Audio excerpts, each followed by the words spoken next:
에베소서 우리 볼까요?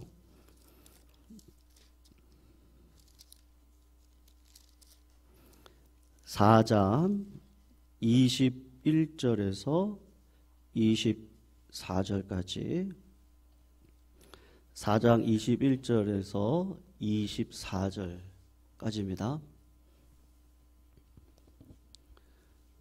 우리 한 목소리로 오늘 성례식이 있는 날인데요. 우리 성찬에 대해서 우리 같이 말씀을 나누도록 하겠습니다. 21절에서 24절 우리 같이 한번 천천히 읽겠습니다. 시작. 진리가 예수 안에 있는 것 같이 너희가 참으로 그에게서 듣고 또한 그 안에서 가르침을 받았을진대 너희는 유혹의 욕심을 따라 썩어져 가는 오직 너희 심령이 새롭게 되어 하나님을 따라 의와 진리의 거룩함으로 지으심을 받은 새 사람을 입어라. 아멘. 오늘 설교 제목을 은혜, 하나님이 세워주시는 힘이라는 제목으로 말씀의 은혜를 잠깐 나누고 성례식을 진행하는 시간을 갖도록 하겠습니다. 그 심플 처치라고 하는 단순한 교회의 저자가 있거든요. 토마스 라울러라고 하는 분이신데 그분이 그 책에서 사람이 얼마나 변하지 않는가에 대해서 말하기 위해서 의학 잡지에 실린 연구 결과를 소개를 했습니다. 미국에서 1년 평균 60만 명 정도가 심장 수술을 받습니다. 그런데 우리 성도님들이 아시다시피 이 심장 수술은 영구적인 해결이 아니라 일시적인 해결이기 때문에 이 수술을 받는 사람들은 건강을 유지하기 위해서 라이프 스타일을 바꾸셔야 됩니다. 즉 이 수술을 받는 사람들이 유지를 해야 되니까 음식 조절도 잘 하셔야 되고 그리고 술, 담배는 절대 하시면 안 되고 항상 주기적으로 운동도 하시고 스트레스를 받지 않도록 조심을 해야 되는 겁니다. 잘 따라야 되는 것인데 그런데 실제로 연구를 해보니까 심장 수술을 받으신 분들의 90%가 그렇게 하지를 않고 옛날 습관을 버리지 못하고 평생 동안 익숙해져 있는 삶의 방식을 다시 따라서 산다고 합니다. 옛날 습관을 내가 좋아하는 것을 바꾸자니 그러니까 극단적인 생각 있잖아요. 차라리 죽는 게 낫다. 그런 생각은 아니지만 옛 습관을 바꾸지 않아도 여전히 나는 잘 살 것 같은 희망이 있기 때문에 이게 바꾸지를 않는 겁니다. 몇 년 전에 국제기아 대책기구를 통해서 캄보디아에서 우물을 만들어주는 현장에 대한 이야기를 제가 들은 적이 있는데요. 당시에 캄보디아에서는 오염된 물 때문에 죽는 사람들이 많았고 그래서 깨끗한 물을 만들어주기 위한 우물 파는 사역이 귀중한 일이었다. 그렇게 말씀을 하셨습니다. 그런데 그곳 사람들에게 우물을 만들어주는 일보다 더 어려운 일이 뭔지 아세요? 그게 뭐냐 하면요. 아이러니하게도 우물을 마시게 하는 것이 가장 어렵다고 그렇게 이야기들을 하십니다. 그러니까 몇 번에 걸쳐서 우물이 만들어졌습니다. 그냥 이렇게 퍼다 드시면 되거든요. 그러니까 이렇게 해서 물을 드세요. 오리엔테이션도 하고 설득도 하고 그런데 얼마 있다 보면 그곳 주민들이 우물물을 마시지를 않고 웅덩이의 고인 물을 마시는 거예요. 그 이유가 웅덩이의 고인 물의 그 물맛이 익숙해진 겁니다. 우물 맛이 입에 맞지 않아서 우물물을 먹지 않는다고 합니다.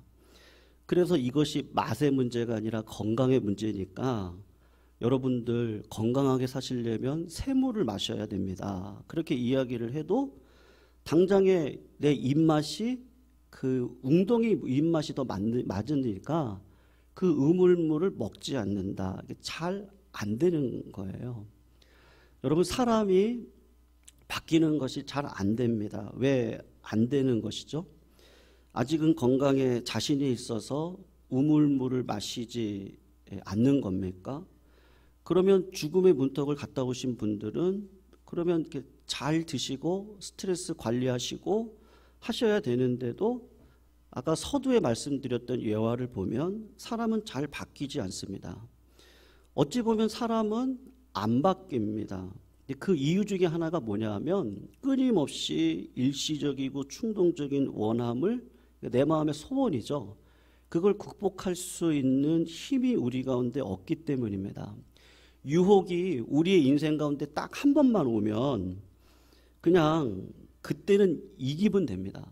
그리고 그 다음 유혹이 오지 않으면 우리가 그냥 살아갈 수 있거든요.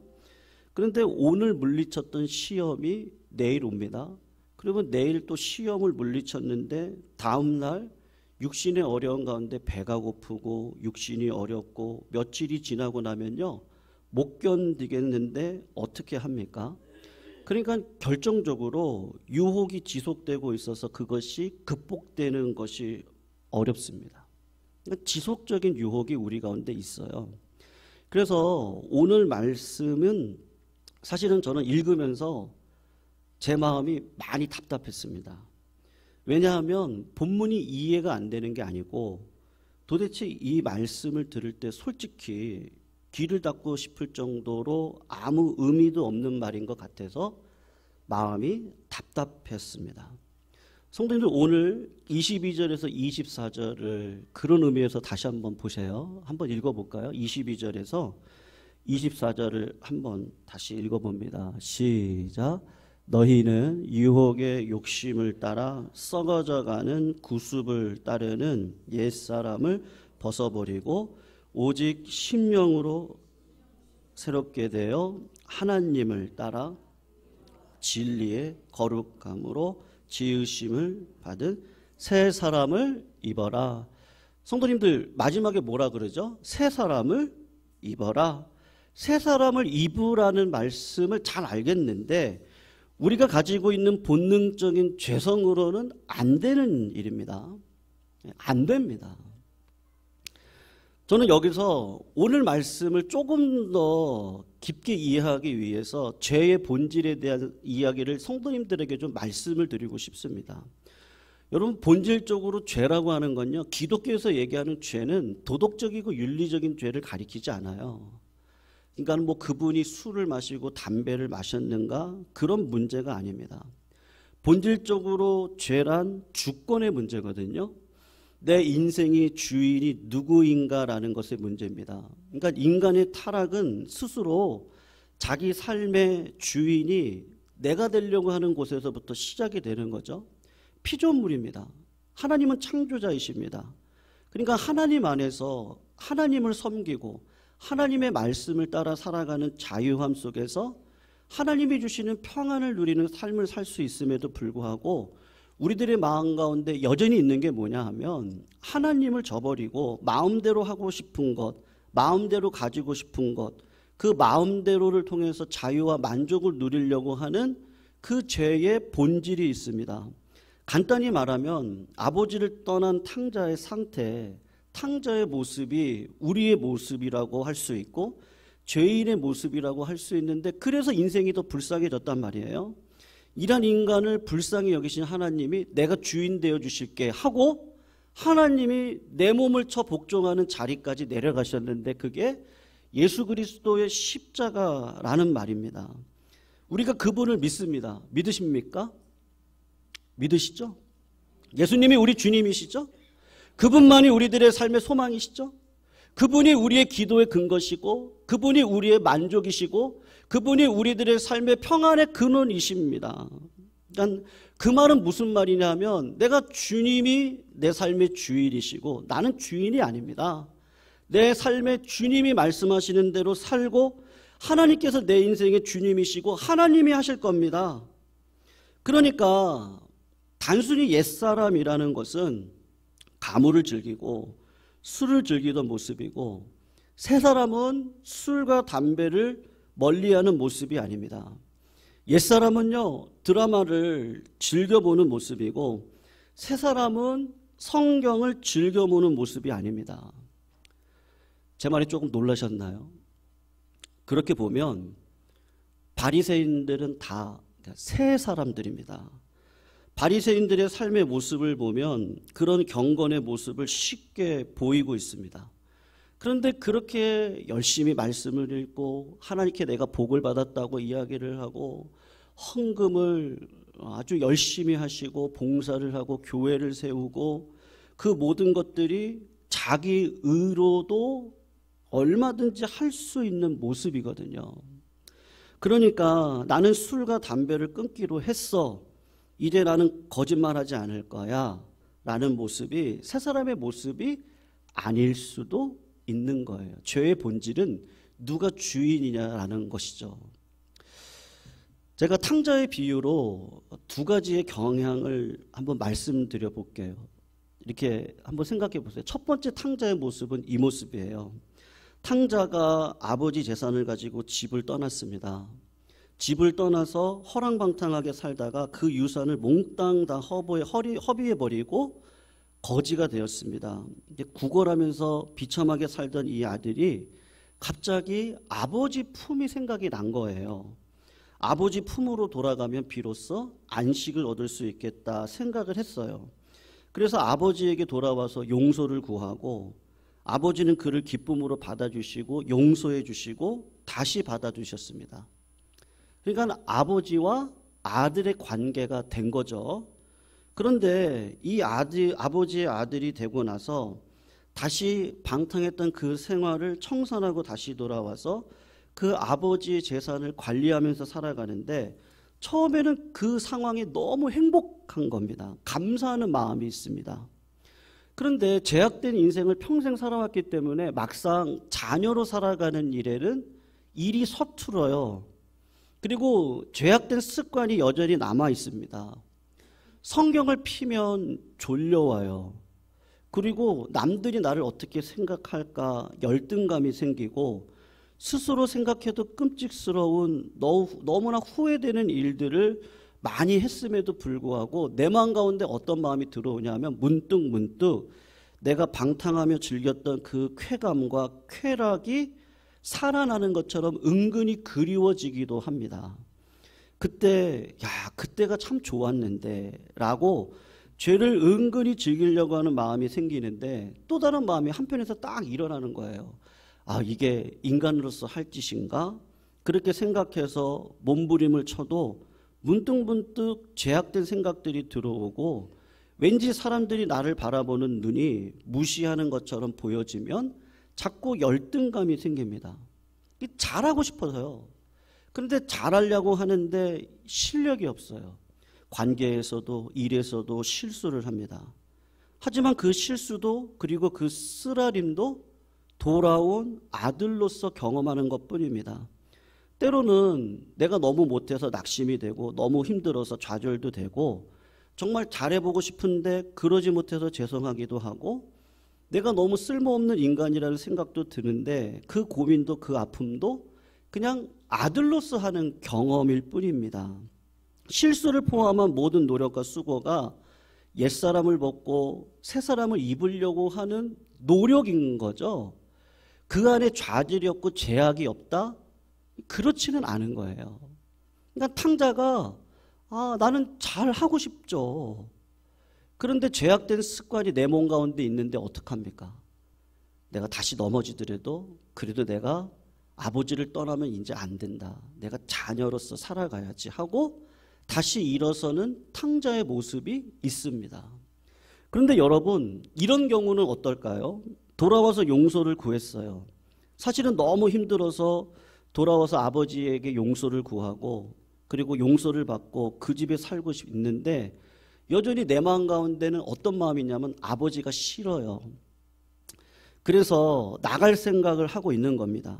정말 열심히 탁월하게 일을 하지만 그래서 모든 사람들이 감탄할 정도로 일을 그렇게 잘하는데 그렇게 일하면서 속마음은 뭐냐 하면 내가 탁월하게 일을 해서 돈을 모으고 아버지의 환심을 사서 다시 한번 이런 마음이 있는 거예요. 아버지 그 재산 좀 나누어 주십시오. 그 부탁을 할 요량으로 그리고 형이 가진 상속권을 빼앗을 의도가 가지고 모든 일을 열심히 하고 선행을 하고 성실함조차도 유혹의 욕심을 따르고 있는 그 옛모습이 될 수 있는 거죠.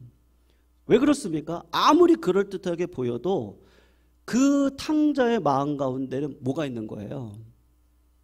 주인 되고 싶은 거예요. 주인 되고 싶어서 성실함을 보이는 거예요.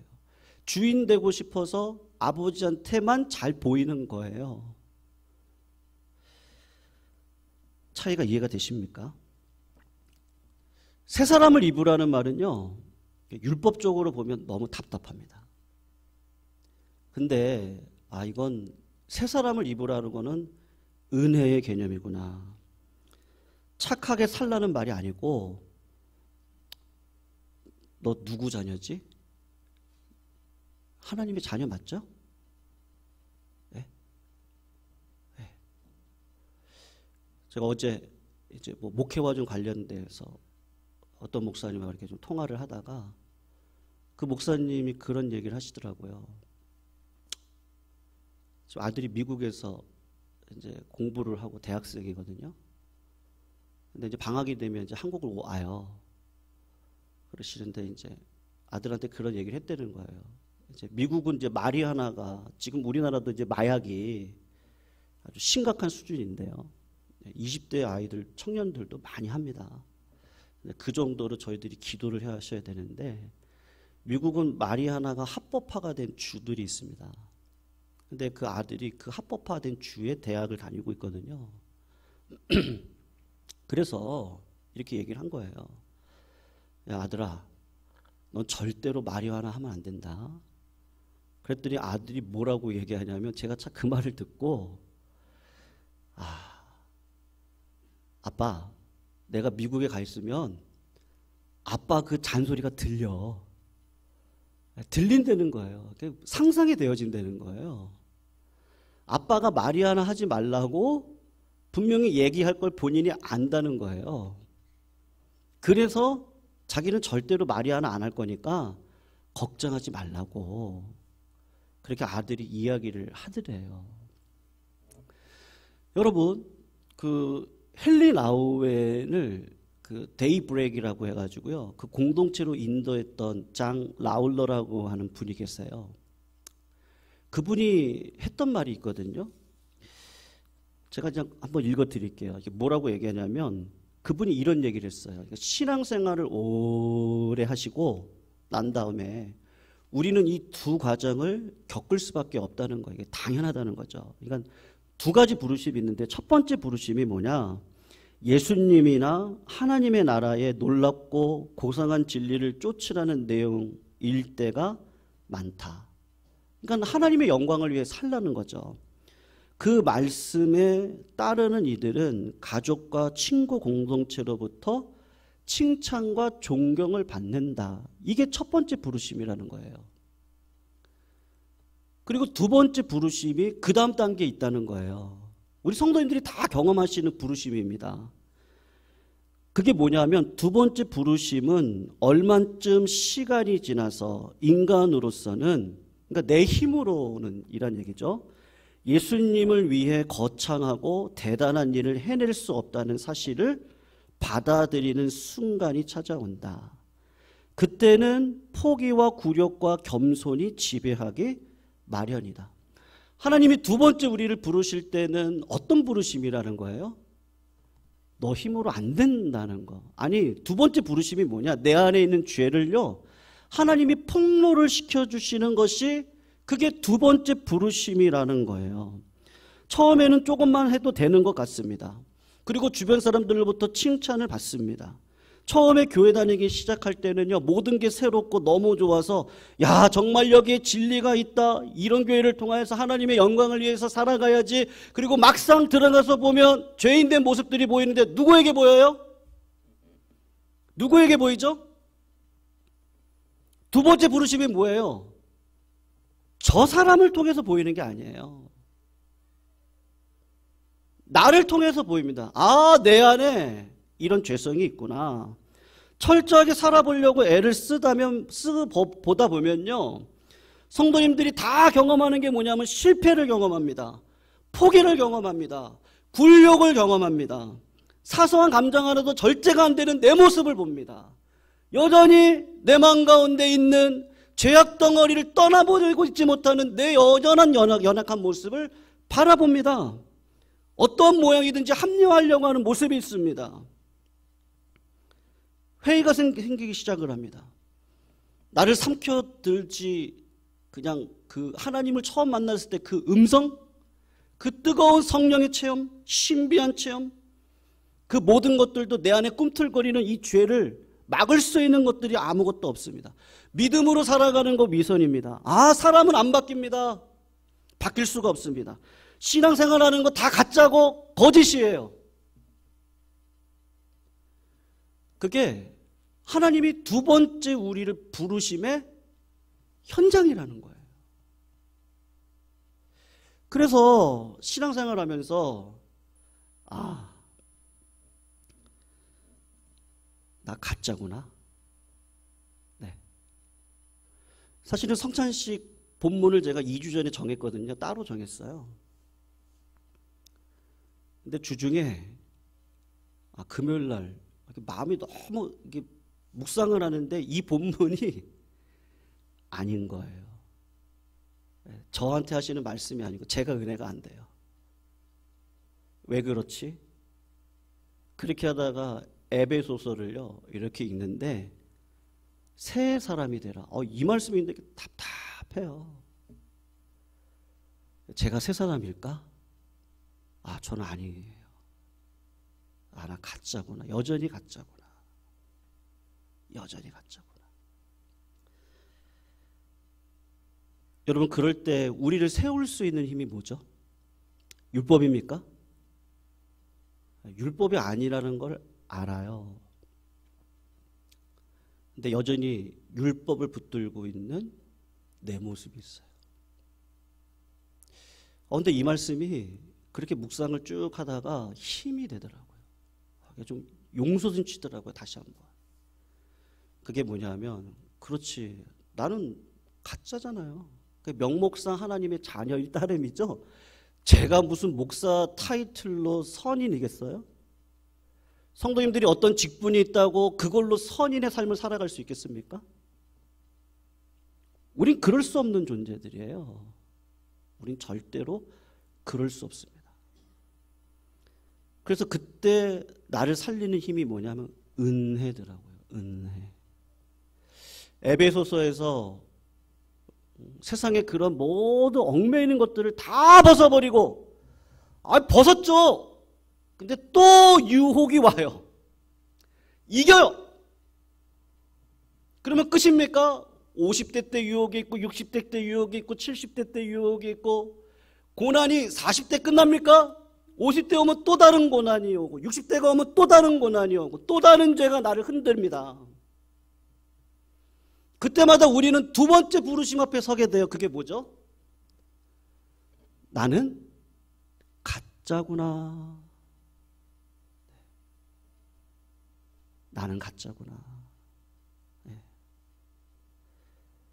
그래서 성찬식이 필요하구나.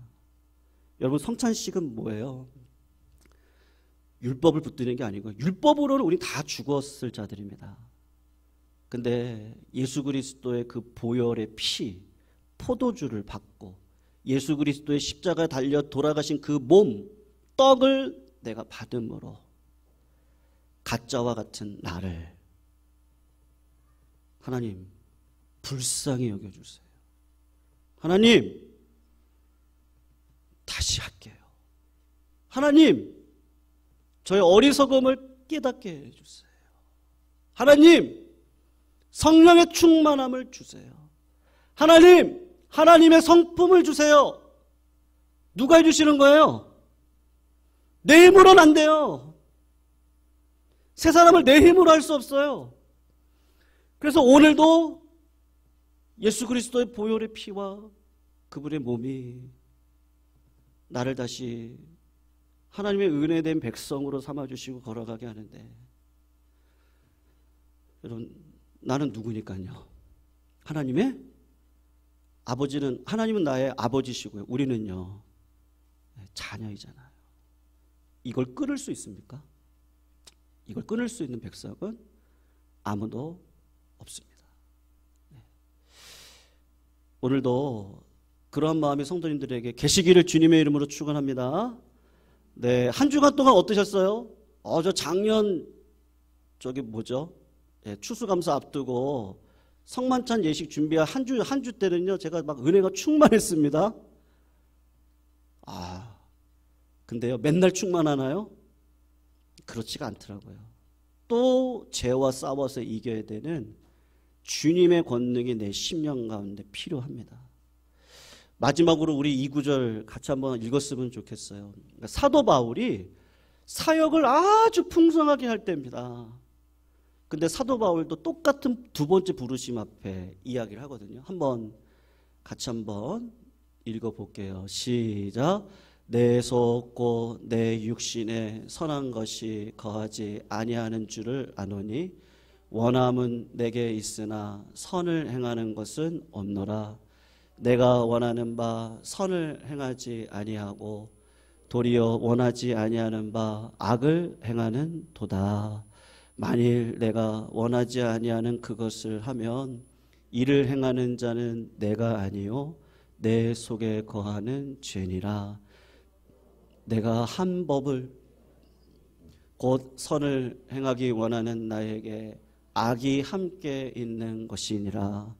내 속사람으로는 하나님의 법을 즐거워하되 내 지체 속에서 한 다른 법이 내 마음의 법과 싸워 내 지체 속에 있는 죄의 법으로 나를 사로잡아 보는도다. 오호라, 나는 곤고한 사람이로다. 이 사망의 몸에서 누가 나를 건져내? 성도님들, 누가 나를 건져내겠습니까? 로마서 8장으로 넘어가거든요.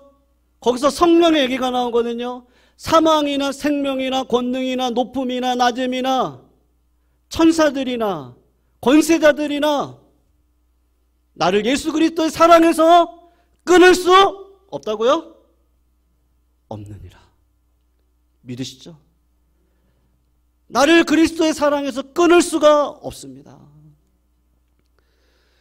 오늘도 우리의 가짜된 인생 가운데 진짜 삼아주시기 위해서 나의 탕자와 같은 모습을 불쌍히 여기시고 오늘도 주님이 괜찮아, 다시 일어나, 다시 하자, 괜찮아, 내가 너를 위해 기도해, 그렇게 말씀해 주실 예수 그리스도, 그분이 오늘도 하나님의 보좌 우편에서 성도님들을 위해서 끊임없이 기도하고 계십니다.